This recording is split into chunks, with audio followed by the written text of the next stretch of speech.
اور حقیقی ناکامی کی وجہ یہ ہے ہماری کہ ہم اپنے آپ سے غافل ہیں، اپنی حقیقت سے غافل ہیں۔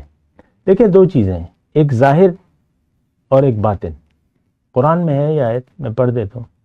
یعلمون ظاہرا من الحیات الدنیا وہم عن الآخرۃ غافلون، کہ یہ لوگ دنیا کے ظاہر کو تو جانتے ہیں، دیکھ رہے ہیں اور کہ بھئی یہ لیکن جو حقیقت ہے آخرت، باطن، اس سے یہ غافل ہے۔ اللہم صلی علی سیدنا محمد وعلی آل سیدنا محمد بعدد کل ذرۃ مئۃ الف الف مرۃ۔ سامعین و ناظرین کرام، السلام علیکم ورحمۃ اللہ وبرکاتہ۔ موضوع یہ ہے کہ حقیقی کامیابی آخر کیسے۔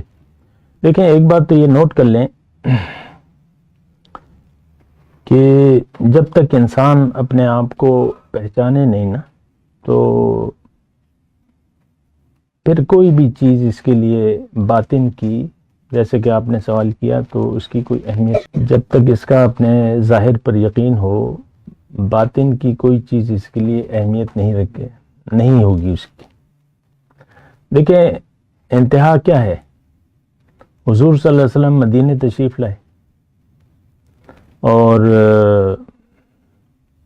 لیکن وہاں پہ ایسے لوگ موجود تھے جن کو صرف اپنے ظاہری حالات پر یقین تھا، اور مجبوری کی وجہ سے، جو بھی مجبوری تھی، انہوں نے کلمہ پڑھ لیا تھا، تو ان کو پھر کوئی اہمیت نہیں تھی حضور صلی اللہ علیہ وسلم کی، یعنی وہ صحبت، ان کی باتیں، ان کے جو بھی تھے، تو کوئی اثر ہی نہیں ہوتا تھا ان پہ۔ حضور صلی اللہ علیہ وسلم کی صحبت ان کے لیے فائدہ مند نہ ہوئی۔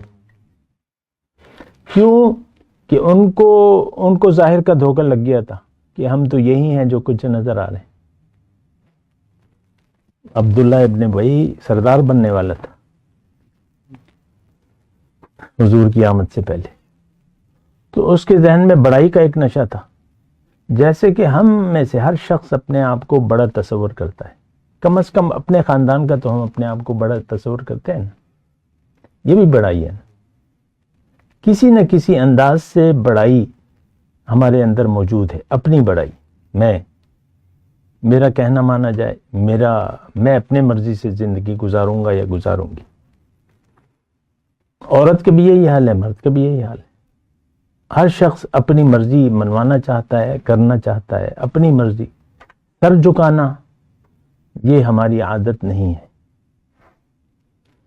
تو یہ ایک بنیادی بات ہے جو کہ آپ نے سوال کیا نا کہ آخر کیا وہ طریقہ کار ہے کہ ہم متوجہ ہو جائیں اصل کامیابی کی طرف، یا وہ نا، تو اس میں پہلی تو معرفت ذات ہے کہ آپ اپنے حقیقت پر غور کریں کہ آپ ہیں کون، اور اس دنیا میں آپ کی وجود کی کیا وجہ ہے، آپ کیوں موجود ہیں، یہ ایک بنیادی بات ہے۔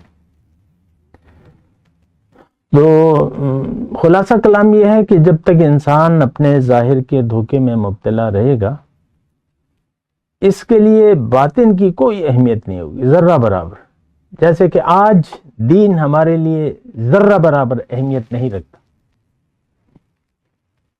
باقی تو تفصیلات ہیں۔ تو یہ ایک بنیادی وہ ہے۔ تو سب سے پہلے آپ نے اپنے آپ کو پہچاننا ہے، اس پر یقین کرنا ہے، اپنے وجود پر غور کریں، آئینے میں کھڑے ہو کے اپنی شکل کو دیکھیں کہ آپ ہیں کون، یہی ہیں جو شکل آئینے میں نظر آ رہے ہیں۔ ہم تو اپنا شکل بناتے ہیں، سنوارتے ہیں، لیکن یہ تو ظاہر کی شکل ہے۔ ہر شخص اپنی ظاہری شکل، صورت یا بناوٹ، اس پہ ذرا توجہ دیتا ہے نا۔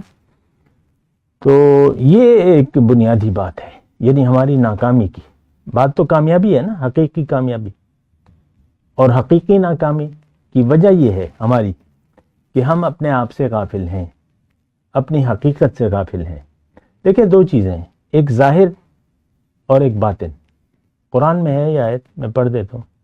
یعلمون ظاہرا من الحیات الدنیا وہم عن الآخرۃ غافلون، کہ یہ لوگ دنیا کے ظاہر کو تو جانتے ہیں، دیکھ رہے ہیں اور کہ بھئی یہ لیکن جو حقیقت ہے آخرت باطن اس سے یہ غافل ہے.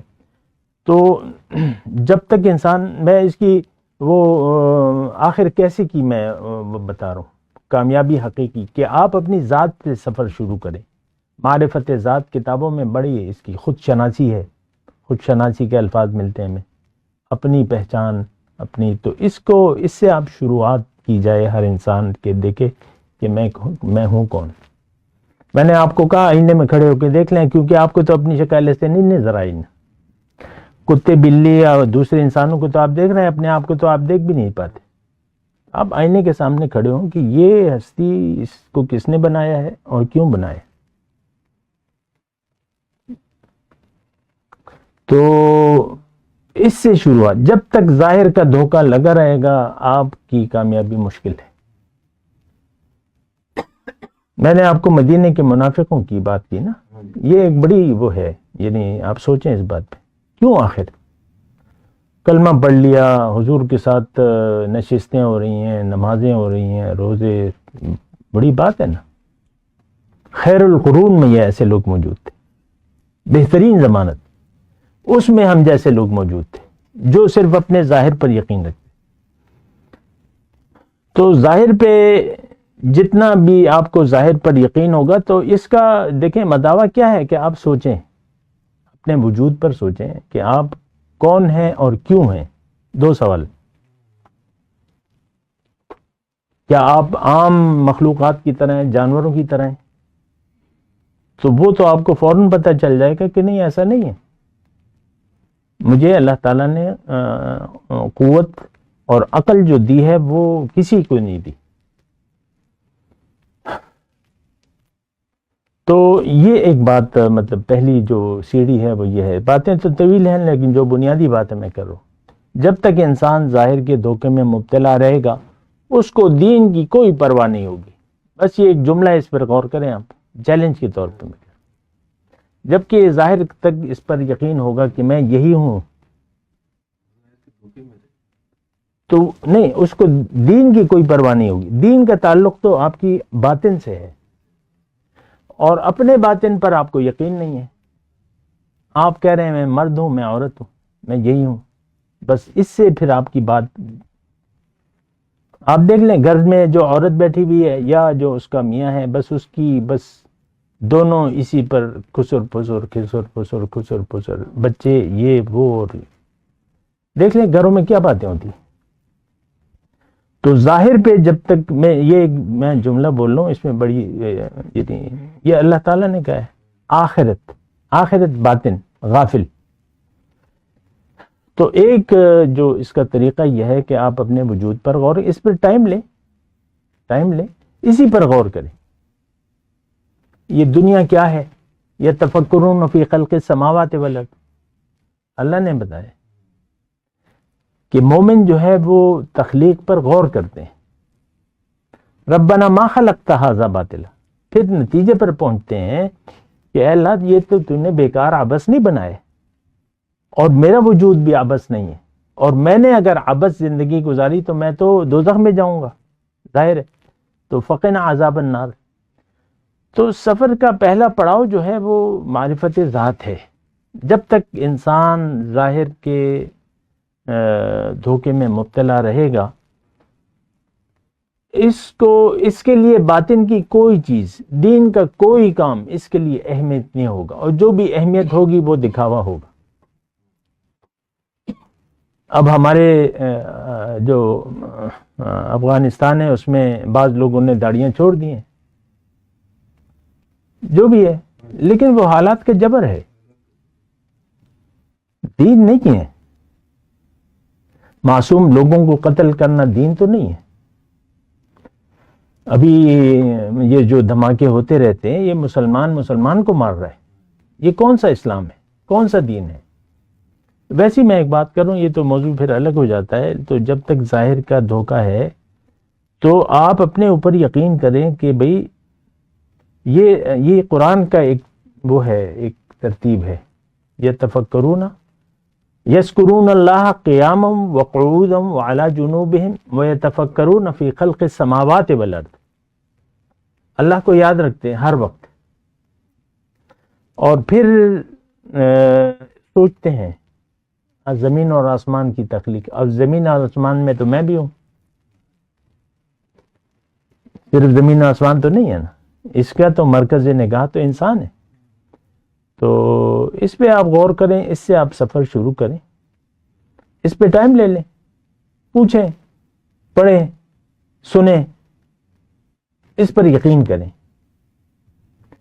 تو جب آپ یعنی جان لیں گے اور یقین جب آ جائے آپ کو اپنی حقیقت پر, تو پھر آپ کو باطنی حقائق پر یقین آ جائے گا جو قرآن کا تذکرہ کرتا ہے, جس کی رسول ہمیں دعوت دیتا ہے. فَاسْتَبْشِرُوا بِبَيْعِكُمُ الَّذِي بَایَعْتُمْ بِهِ, بیعت کر لی, خوش ہو جاؤ. تو پھر جب آپ اپنی حقیقت کو پا جائیں گے تو آپ باطنی حقائق کو جان لیں گے کہ ہاں یہ سچ ہے, جو کچھ بھی اللہ تعالیٰ بیان کر رہا ہے, اس کے رسول بیان کر رہے ہیں, ہاں یہ سچ ہے, ٹھیک ہے, یہی حقیقت ہے. اصل حقیقت اس وقت بھی صرف باطن ہے. جو اصل حقیقت ہے اس وقت میری بھی, آپ کی, سب کی, یہ باطن ہے نا, یہ دو روحیں ہیں نا. اس وقت حقیقت تو ایک ہی ہے. تو یہاں سے سفر کا آغاز کریں, اس پر ٹائم لیں, سوچیں, سمجھیں, یقین کریں.